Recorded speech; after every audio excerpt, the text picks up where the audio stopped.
Go The ahead. largest deal of video game history. Microsoft announces it is going to acquire Activision Blizzard Oh for the sum snap! of 68.7 billion or 69 billion. Um, Nice. well, I guess I can't round that up since that would be an extra $300 million. Um, Almost so 69 billion. yeah, almost 69 billion, which is a crazy sum of money for any deal, let alone a video game deal. So, what does this mean? Who is it going to affect? Well, it's pretty much going to affect everyone, right? Anyone who plays video games at least is going to be impacted by this, but probably even going beyond video games. So, having as much ownership of different video game studios that Microsoft does at this point, especially after this acquisition, it'll basically be, if you're a gamer, you're going to be playing a game that's under the Microsoft umbrella at some point. Mm-hmm. I know the two of us, at least, we have Xbox Game Pass for PC, and other than the constant network issues and multiplayer lobby kickouts and Oh my god. random crashes, it's a great service. Uh, I mean, it's free to play, so you can't complain. well, that your game is. Well, I mean, it's free to play. Like I pay for the Xbox Game Pass subscription to play. So, but yeah, beyond that, the things that this deal might impact. Well, let's break it down. Activision Blizzard.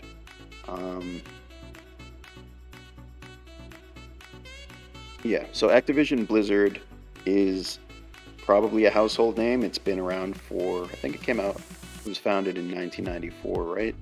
That makes sense? I think so. Yeah. But we're talking about titles like Call of Duty, World of Warcraft, Overwatch, I believe.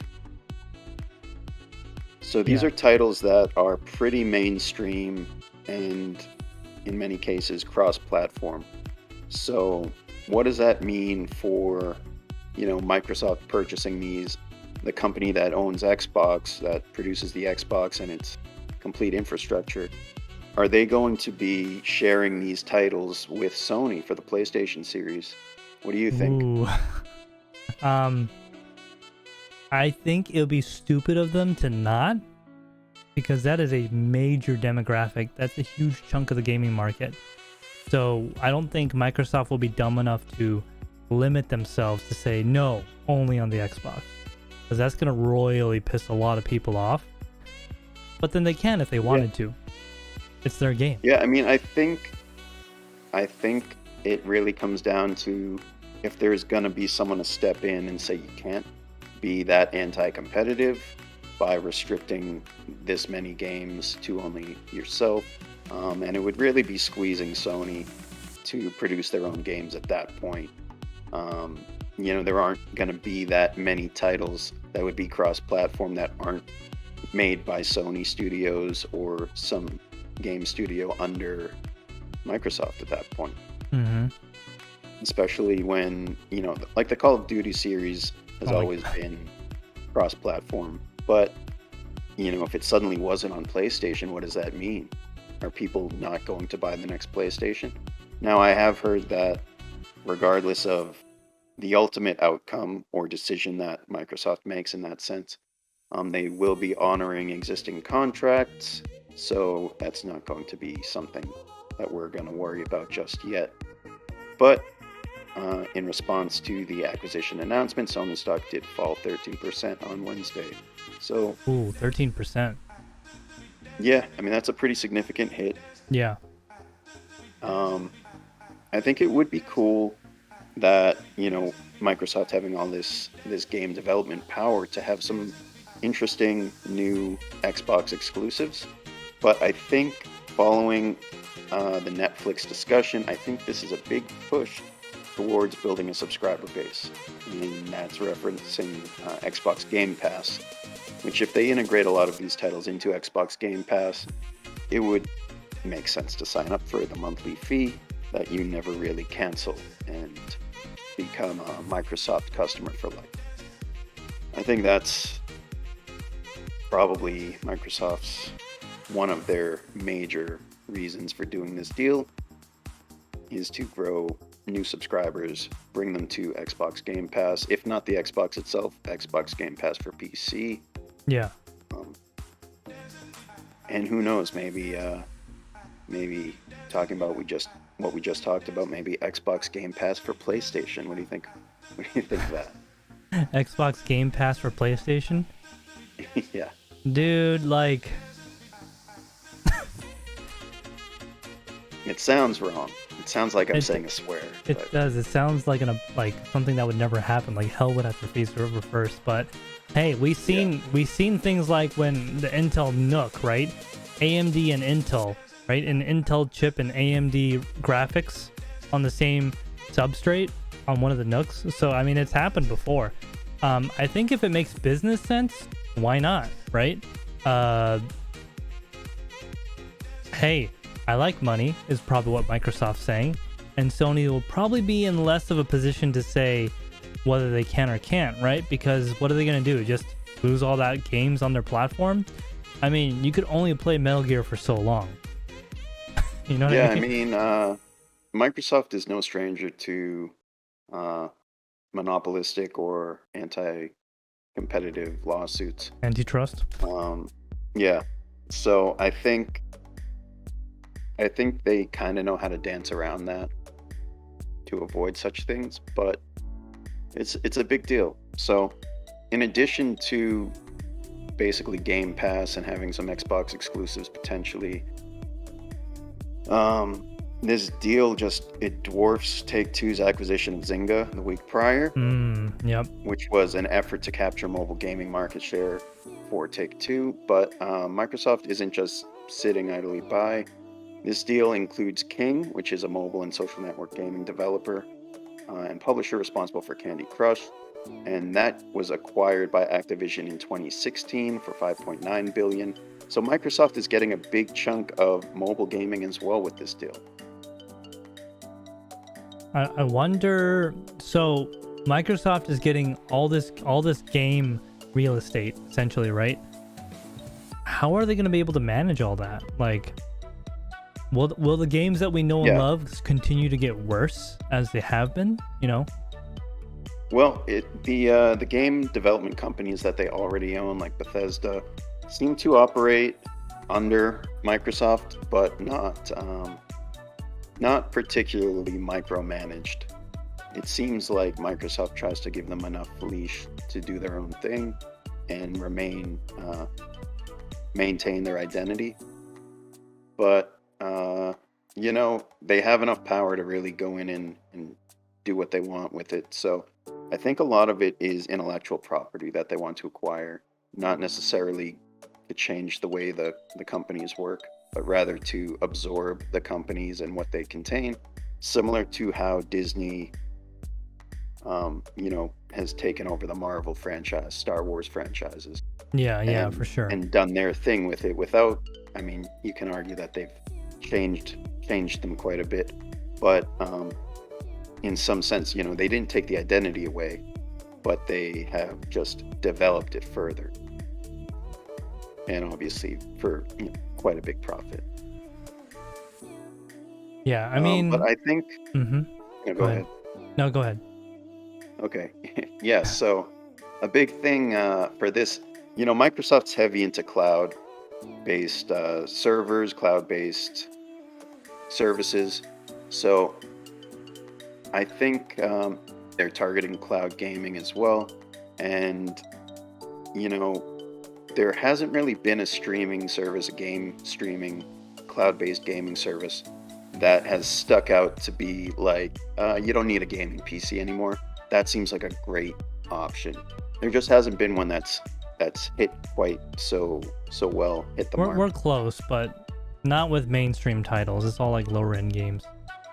Yeah, I think Microsoft has the cloud knowledge. I thought Google did as well, though, in fairness. And Stadia just doesn't seem to be the golden ticket. But low latency games. Games where latency doesn't matter. It's okay. Yeah.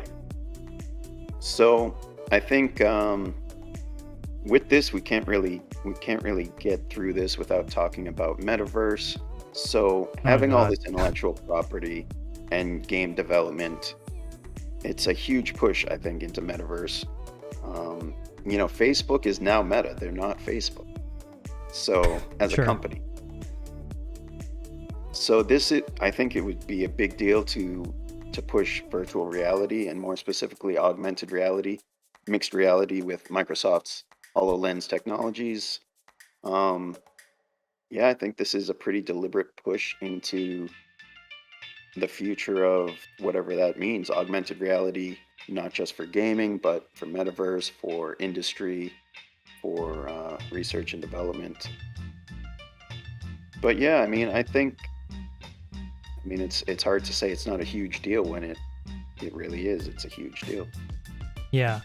I mean, so metaverse is going to be this new thing, right? I think it's a little overhyped, but I think Facebook has enough power to kind of force it into being, so to speak. Microsoft acquiring all this game stuff. I don't know, man. Are they pulling a Kodak where they're just going to get all this real estate and then it's just going to die? I don't think that's going to happen, honestly, but my biggest concern is in the good old days, or whatever you want to call it, when games were like not as cool as they were today and as popular and as much of a cash cow, games were legitimately like worked hard upon and all that. Today, monetization in video games is like the primary goal, essentially, more so than it was before. Because of that, I feel like a lot of games are engineered and designed for free to play and microtransactions and all that, like literally built into the gameplay. Because of that, I wonder if that's going to be the new feature going forward, and we're just going to have to accept it as the games become more monetized, so to speak. I mean, think about every game that's been released, right? I don't know of any game where you just buy it and you play it and that's it. There's always like some addition or something you can buy or whatever, right? There's probably a few like indie titles and stuff that you could just buy and that's it, but it seems like a lot of the mainstream titles are starting to go into that path. And I think that's really going to change the gaming industry we can see Microsoft spending a ton of money buying Activision. Also, they might have gotten a good deal, I guess, because something Jay-Z said that they might have taken a risk by buying Activision at a time like this. I think it's kind of like, ooh, they're down. Let's get that for a good price. So, I mean... Oh, they are paying, I think, $95 a share. So, I do think, Activision hasn't been in the best light as of recently. So, this is a chance for Microsoft to sort of rebrand the brand as taking a little bit of the controversy and leaving that behind, but driving the game development forward that we've known for decades. But I think, the one thing we can say for sure is that the subscription model isn't going anywhere, and I think it's only going to expand. They're not going to target making these games and not push Xbox Game Pass. Yeah, for sure. It's gonna be. Let's just say they offered a streaming service, and let's just say they offered a device that, hooked up to your TV and you could just play all the latest games, right? No Wouldn't Xbox that required? be amazing? They could call it an Xbox. It would be amazing. X block. The X honestly, block. I think it would be really cool if they could take some of the technology from Activision for the actual games, integrate that with some of the mobile gaming technology from King, and then take the Xbox team on the hardware side and make something similar to an Nvidia Shield or even something like a Fire Stick, and have a gaming experience that's based solely on subscription with a low entry hardware cost that makes it attainable to everyone. Oh, you mean you don't have to pay $2,000 to play Halo at 60 FPS? That's right. Yeah, you can just play. Well, I think it would really be possible, especially with cloud games. Yeah, especially with like micro networks and servers that are literally like 10 or 15 miles away from your home, like all these little tiny servers, then the main cloud server will just push updates or something. Like that's something they're trying out in Japan right now, and they're having some crazy low latency gaming. Like we're talking like it used to be the standard 100 milliseconds, like 1 second essentially. Now it's like, 50, 25, which is like normally what I get anyway gaming. Real quick, we got Serpent Special Forces in the chat. Welcome for coming. Thank you so much for coming by. He's an awesome YouTuber as well. Crypto Shape is also in the chat as well. How you doing, Crypto Shape? Thanks for coming by. Well, let's see. Serpent X text says Phase 3 WoW release this coming week. Been waiting on that for a while. Things got a little delayed due to their silliness at the office. Looking forward to possible progress Microsoft would make. Yes, I used to play WoW back in the day. I have since gone to therapy and WoW anonymous sessions, and I have now broken my addiction. Didn't they actually get in trouble for like their subscription base was not what they said it was or something? It wasn't like the number they said, so they kind of lied or whatever. Anyways, WoW was a good game I played back in the day. Kind of going along that same light, I think the future is definitely going to be subscription services. I don't think people are going to be into the whole paying $75 for a game and then playing it. What about if their cloud gaming service, took off and they said, here's $75 for a device and you can play everything on the Xbox Game Pass library for the $10 a month. What do you think of that model? I mean, honestly, like if I was a kid, right? Because let's face it, most of these games are targeted toward young people between the ages of 5 and 30, so to speak, right? If I was a kid and I was like 13 in middle school or whatever, high school, that would be doable. I save up my money, spend $75, $10 a month or whatever it may be. It's getting harder to, maybe not, but I think it's getting harder to sell $500 plus console than it used to be. Yeah. I think, PC gaming is growing. I think it's many more people are comfortable looking into building their own PC for gaming. I think console gaming isn't going anywhere, but I also think the price point might not be worth it to a lot of people going forward. And honestly, I don't think Microsoft cares that much. I think they would rather have a subscription than a console sale. Yeah, the subscription is a new hotness, right? Like, why get all this money at once when you could get consistent revenue over a long period of time, right? That's where all the software is going. Microsoft Office, Adobe Premiere Pro, SolidWorks, all these industrial applications, it's all subscription based. So yeah, Office and all that stuff, like productivity services, that's responsible for something like 23% of Microsoft's income revenue. And I think gaming is only about 10 or 11%. Yeah. So if they can get the subscriptions to go up, which they certainly will with a bigger game library, then that could be switching. They could be taking much more money home from gaming. The $68.7 billion investment into gaming isn't just about capturing the revenue of those game studios as they are. It's to grow them and integrate them into the brand of Microsoft.